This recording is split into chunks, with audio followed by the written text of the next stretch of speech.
Morning Nancy, morning Stephen, morning Lorraine, morning Tina, morning David, morning Stephen again, Ruth, Robert, Kirsten, we'll jump across here on the other channel.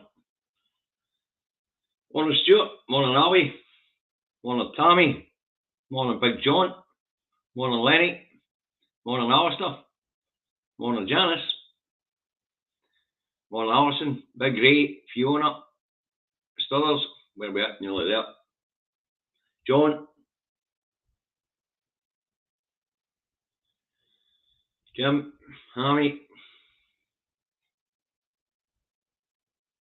Right, morning everyone, it's more than 100 on board, so let's get this broadcast underway.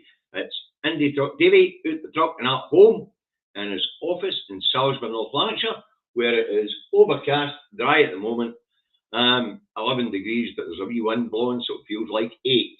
That's the weather forecast for Salisbury, North Lanarkshire. You want to know what the weather's like where you are? Look out your rain, bloody windy. Alright, this is the news review for the 26th of the 10th, 2022, better known to you and me as yesterday. Alright, Wednesday started with one main theme in the rags, new PM to fix Truss's mistakes, and big beasts return to cabinet. On Rishi Sunak to fix Truss's mistakes, get ready for austerity 2.0. There are alternatives, but that would mean Rishi Sunak taxing his mates. They could introduce a wealth tax on households where combined earnings are over 1 million a year. The banker's bonus cap has been lifted. Cool. Tax the banker's income at 45% on their basic earnings and tax their bonuses at 50%. That's an alternative to austerity. That means the banks can pay the bankers whatever they want. Just hammer them with tax on the other end of it. And of course, they could stop subsidising big oil and gas companies and introduce a Norwegian-style tax regime, which would raise billions. They could tax the energy producers on their massive profits, rather than hand them billions of our money. That becomes funny at prime ministers, actually. And better still, they could regulate to prevent profiteering. But no, that's not what's going to happen. What's going to happen is the poor, the weak, the elderly will be forced to bear the brunt of what's coming. Right? And more than a good few thousand of them will die. We now know austerity 1.0 seen 330,000 people die before they should have. Austerity 2.0 could and should be avoided. But that's not what's going to happen, folks. The heartless Tories will put the burden on those of us who have the least. It is the Tory way. Right, also, to the big beasts returning to cabinet. There isn't any big beasts among them. The whole body lot of them for the Prime Minister doing are all political pygmies. There's no politician of any calibre amongst them. In fact, most of them are petty criminals, like Sunak, swindlers, like wee Govey, racists, like the Home Secretary, privileged prats. That's what they are. Not a capable politician among them.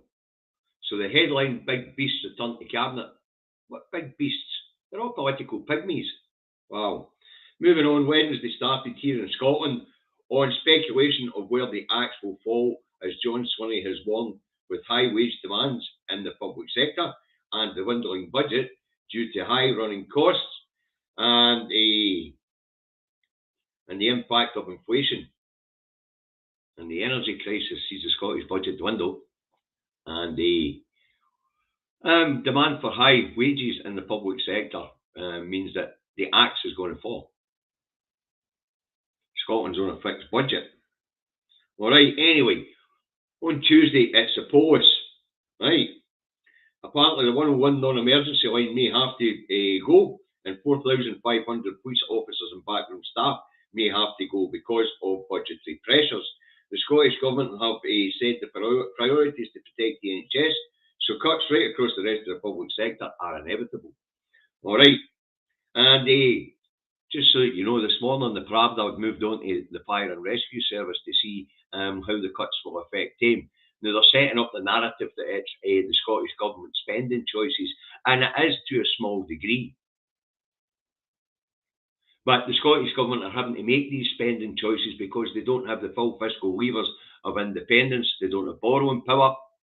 They don't have access to the unlimited riches of our assets. So cuts are made in Westminster to the Scottish Government's budget. The cuts are going to be spread across the public sector. But it's being portrayed as if the Scottish Government are doing it because they can. They're doing it because Westminster's cutting their budget, because of mismanagement of the economy by Westminster. You know, and mismanagement of Scotland's resources, of course. So Brexit being one of the biggest factors in the disaster that we face, but never mind that. The Pravda up here, the BBC, are laying it all at the door of the Scottish Parliament, hoping that the Scottish people will actually believe that pish. Scottish Government's not making cuts through choice. They're making cuts because we don't control our own economy. We don't have our own central bank. We don't have borrowing powers. We're not independent. So we're relying on what little of our own money comes back from the House of Thieves and carpetbaggers. So, just so you know, the propaganda started and speculations of where the cuts will come. We'll get a wee bit more of that and all. I'm moving on Wednesday. And the road death figures for Scotland are released, and it shows road deaths in Scotland are still falling. 140 people died on Scotland's roads last year, one less than in 2020. Now, the decrease in road deaths since 2000, the inception of the Scottish Parliament, has been incredible, 57%. Now, that's good going, but that's also what happens when you're in control of your own policing and road safety campaigns. Prior to 2000, it was all run for the Scotland office in Westminster. So road deaths down 57% since the inception of devolution. Devolution good? In this case, yes, but it's not good enough. Independence is the answer. Right, it was also but I'm afraid people injured on the roads was up slightly on 2020, which had a record low figure of 5,056 people injured on the road. 2021, 5,103 people were injured in the roads, up slightly. Right, now Transport Scotland's report said that the low figures will have been impacted on by lockdowns and the virus. So they're expecting the figures to rise again now that it's all over. So we'll wait and see what figures come out for 2022, Right, moving on, Wednesday and down that road, it's announced that the fiscal statement due on Monday has been pushed back to November the 17th. So plenty of time for the press pack to speculate on spending cuts. So Hunt kicks the ball into, not too far into the grass actually. But it's no doubt to give them time to try and come up with a palatable budget to put in front of the public. The other thing about what he did was, though, he just scuppered Wales and Northern Ireland's plans to rejig their finances. They were expecting a statement Monday, and they would be able to start looking into how they were going to rejig their finances. They can't do that now. So Swanee's announcement in November will now be in December or January, probably. Right, moving on, Wednesday, and the Pravda tells us after Sunak told the First Minister he intends to impinge on devolved areas to offer the restless native baubles so they stay in the Union. So Westminster can continue to control our resources because it's vitally important for them. As we know, they've already admitted in the Parliament down that road that they can't run England without Scotland's wealth and Scotland's resources. So the Pravda is telling us that Sunak's got 3 questions to answer in order to quell the restless natives here in Scotland. All right. So, number 1, can he level up Scotland? Whatever level up means, because so far what we've seen is a transfer of wealth from poorer areas to wealthier areas down that road. Right, so can he level up Scotland?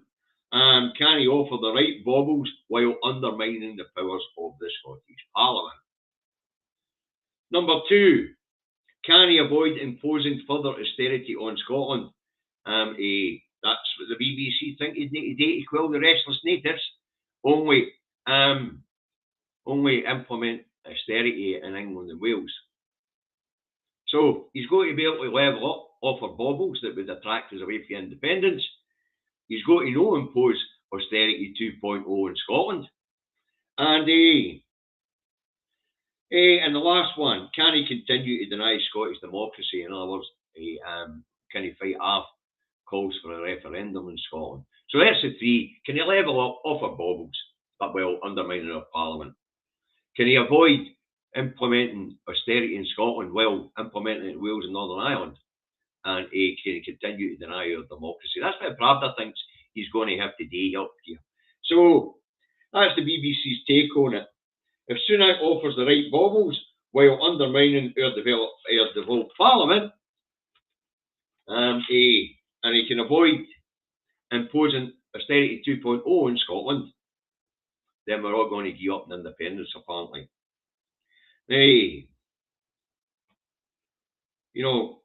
So what is the answer to the questions, the 3 questions that the BBC posed? Can he level up Scotland? Well, no. He's not interested in leveling up Scotland. He's not interested in leveling up anywhere.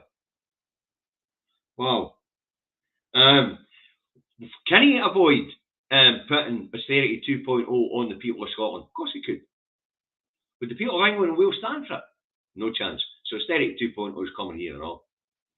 As to denying Scottish democracy, yes, he's going to continue to do that. I've just said on numerous occasions now in the Westminster Parliament, they have admitted that they can't survive without Scotland's assets, so they're going to fight tooth and nail to hold on to Scotland's assets. Simple as that. So that's the answer to the 3 questions posed by the BBC. No, and he will. All right. Moving on, Wednesday lunchtime rolls around, and PMQs is on. That was interesting. Wow, what a farce. Anyway, first up with Starmer. Starmer went opened with the reappointment of Suella Braverman to the cabinet 1 week after she resigned for breach of the Ministerial Code of National Security. Sunak tells Starmer that Cruella, the evil one, had apologised for putting our national security at risk, and all was well in the world. Starmer then went on Suella Braverman again, and her suitability for the job of Home Secretary, given she was sacked by his predecessor the week previous, and has Sunak had concerns raised with him from officials at the Home Office at her appointment. Sunak digged a bojo. He lied. He told Starmer there were 50,000 new police officers on the streets. He also adopted bojo-style bombastic pish. He also said Braverman would support cops in investigating burglaries for some reason, while Labour would support lefty protesters who prevent hard-working people from getting to work. And that tells us 2 things about this idiot Sunak. 1, he's another bojo, but we'll get there. And 2,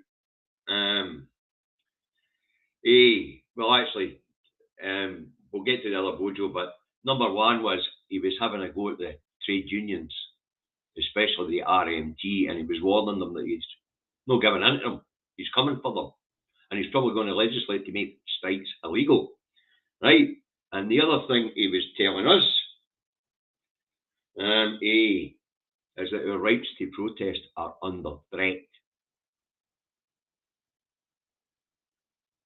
Because he says that Braverman was going to go on with preventing lefty protesters, preventing people getting to work. That'd be a crackdown on our right to protest then, won't it? Well, if people have England's rights to protest, we've got a different legal system, but you can see where it's going. All right, Starmer went on the Tories crashing of the economy, and that's why people should have have to pay for their mistakes. Starmer asked Sunak if he'd end non-dom status, which would raise 3.5 billion for the public purse. But he was having a go at Sunak about his wife's tax arrangements. You know, Sunak didn't answer and did another bojo. So now you realise spending needs to be paid for, he tells Starmer. He then goes on to make up fairy tales about Labour's budget plans and how Labour would borrow billions and sink the public purse. And by this time I'm looking at it and I'm pissing myself off and I'm on the flare. I'm saying, you're saying Labour will borrow billions. Truss, which is going to borrow 45 billion for tax cuts and it crashed the economy, she was going to borrow another 130 billion for 2 years energy support. And here you've got the idiot at the other side, Sunak, who is in the party, who's crashed the economy over the last 12 years, Brexit and all the rest of the crap, saying that Labour would borrow and that he would make hard choices and wouldn't tell the people fairy tales. He called Labour's spending plans fairy tales. And then he says he wouldn't tell fairy tales when he stood in front of them and just fucking run half a lot of fairy tales. Wow. As I say, this is another bojo. This is exactly bojo. Bombastic pish. It's bojo with brown skin and black hair. Oof.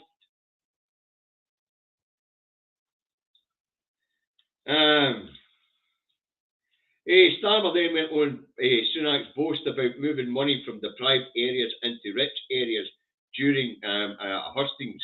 As I say, but this time I'm rolling about for laughing.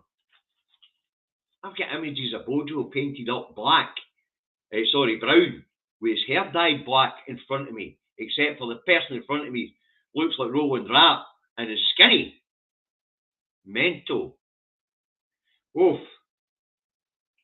But anyway, this is Bojo 2.0. Right. Anyway, Starmer moves on to ask him about the dodgy method that got him to the chair that he's sitting in as Prime Minister, and challenges him to go to the polls, take it to the people, to get a mandate. And of course, Sunak did the bojo again, didn't he? A bit of bombastic bollocks, and then said he'll go on with the business of government. I couldn't believe it. Roland Rat sounding like bojo. Absolutely mental. Anyway, next up was Ian Blackford. Ian went on benefits to rise with inflation. Sunak dodged the question. So Blackford was saying, you said you're going to lead with compassion, so you're going to raise benefits in line with the retail price index, inflation. And Sunak just dodged it. And then Blackford went on. He went on Braverman's appointment to the Home Office again. Same as Starmer went first time. Anyway, this time Sunak, he says he's a constructive talk with the First Minister. He looks forward to working with the Scottish Government. What a lot of bollocks. And then he went on to tell an outright lie. Or was it an outright lie? I'm not quite sure. Is he just ill-informed? He then goes on to tell Blackford that police numbers are dropping in Scotland and violent crimes going up in Scotland, while police numbers in England are going up and crimes go down, when actually the opposite's true. Because Davy gave you the violent crime figures the other day, and police numbers have been sitting stable for years now. Just seasonal changes with people leaving and new recruits coming through training. So he's either ill-informed or a liar, but probably both, because as I've just said, that performance yesterday was Bojo the Clown right out of back. So instead of Bojo, we've got Roland Rapp. Same style, even sounded the bloody same. You'd think Bojo had wrote his replies for him. Absolutely outrageous. So now we know what we need to know about Sunak. He's just Bojo the Clown. He doesn't take the business of government serious at all. Let's hope Hunt can keep a leash on him.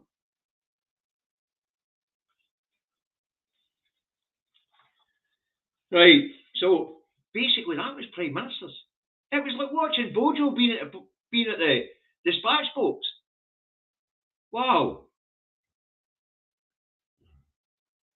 So, anyway, the other thing he did make quite clear is austerity 2.0 is coming. All right, moving on. Wednesday, after PMQs, the Braverman story takes off as sacked Tory party chairman Jake Berry tells us Sunak is a liar and that Braverman had breached the ministerial code multiple times and that she is a danger to national security. I wonder if she'll have to go, or can they ride this one out, just do a bojo and lock themselves in the fridge? Well, one thing's for sure, the Tories are still infighting with each other, and Jake Berry's taking a smack at Sunak already. So we could see another meltdown in the Tory party. Right, okay, moving on. Wednesday, back here in Scotland, the Public Health Scotland tells us that the uptake of round 4 of vaccines is not going well, not even with health and social care workers. Only 39% of public health workers have taken up round 4 of the vaccination, and only 20% in the social care sector have taken up round 4 of the vaccination. Now, I've had my notification, and I'm not going to get involved in telling people whether they should take up round 4 or no. I'm not even going to tell you whether I'm taking it up or no, but I got my notification in yesterday. People, have a look at the information that's out there on this stuff before you decide on round 4. All right? But it's not my place to tell you what to do. All right? Right, also Wednesday here in Scotland, Unisys suspends balloted for strike action in the NHS, but apparently it's back on again, but we'll get there tomorrow. NHS to put the latest pay offer to their members, right? The new offer is of a £2,205 raised right across the board. Okay, Unison said it's suitably different, or it's a suitably different offer from the previous offer, so it's only right it ballots its members or consults its members on whether to accept it or not. So, listen, I've said this before, I'm going to say it again to all you people out there in the public sector, when you're looking at your pay rises and what your trade unions are telling you, remember to have a look round about you and see whose job's gone. Speculation's already started, and Swinney can't even do a budget yet because Hunt's moved the fiscal statement to November now. But with inflation, high energy costs hitting the government, and of course a fixed budget, I've said this before and I'll say it again, and the Pravda here in Scotland, BBC, are already looking around the public services so they can blame the Scottish Government for cuts coming from Westminster. So, using the public service, you deserve a big pay rise, but remember when you're making your pay demands, it's going to cost somebody's jobs. The only institution that they said they'll protect is the NHS. Simple as that. Right, that's what I took yesterday's news for you. All right, so let's have a wee look at this morning and see what the rags have to say, shall we?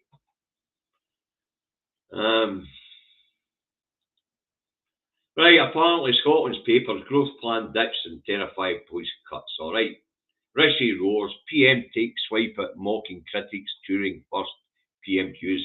No, he didn't. All he did was turn into Bojo the clown. And emergency services cuts terrifying. As I say, we're going to get this over the next few while. Police, fire chiefs, they're all going to say the same thing. Cut, cut, cut. But the Scottish Government don't have any choice. Their budget's being cut and all. The Scotsman has police cuts could lead to reliance on England. What a lot of bollocks.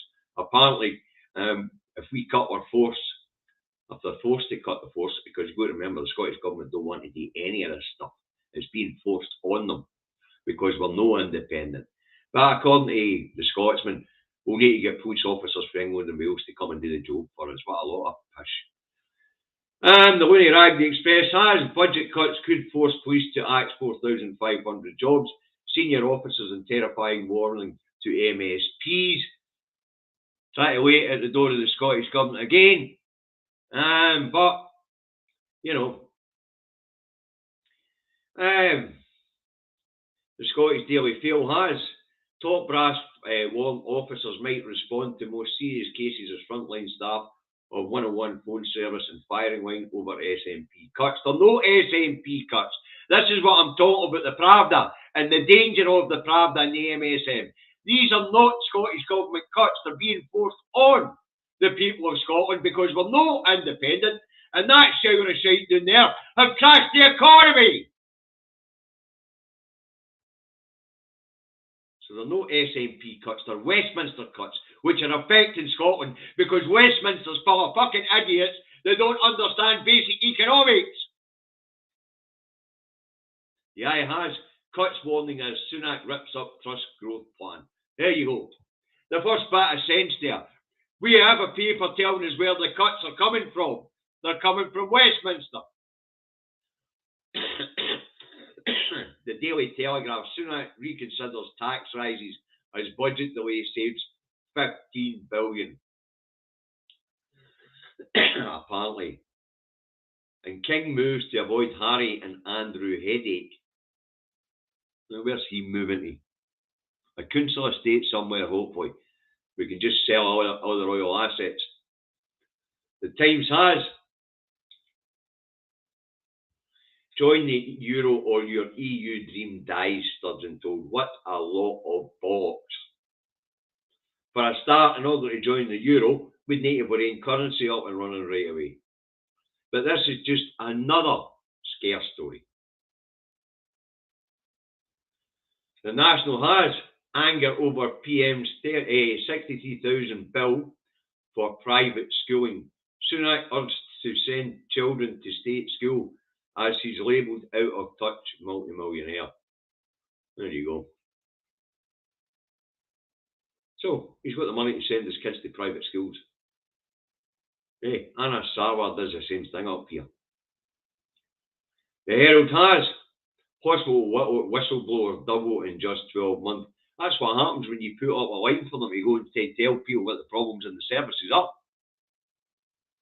Or maybe help get the problem sorted out. And nurses raise alert over safe staffing levels in the NHS. We know there's staffing problems in the NHS. Fucking idiots in Westminster created that with Brexit and all. All the European healthcare workers effed off back to Europe.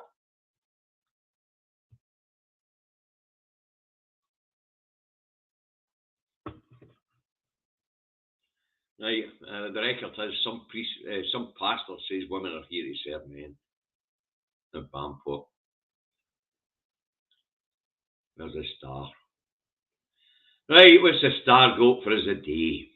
Birds in crisis, rise of the zombie pigeon. No flights for living dead British flocks. I have no idea what that's all about. What does it say?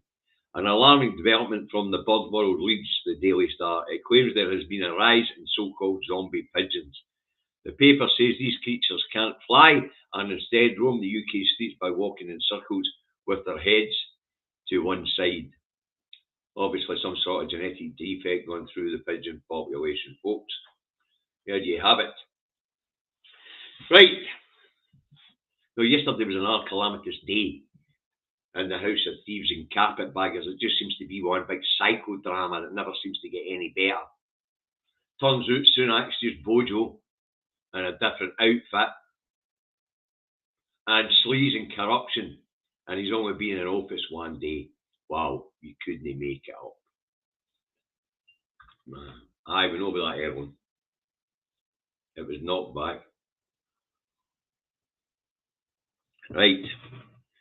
Everyone's making a point. I'll put it up. The Scottish Government wrote to the Home Secretary, when it was Braverman, to ask for special visas to bring in EU workers for our services, and it was denied.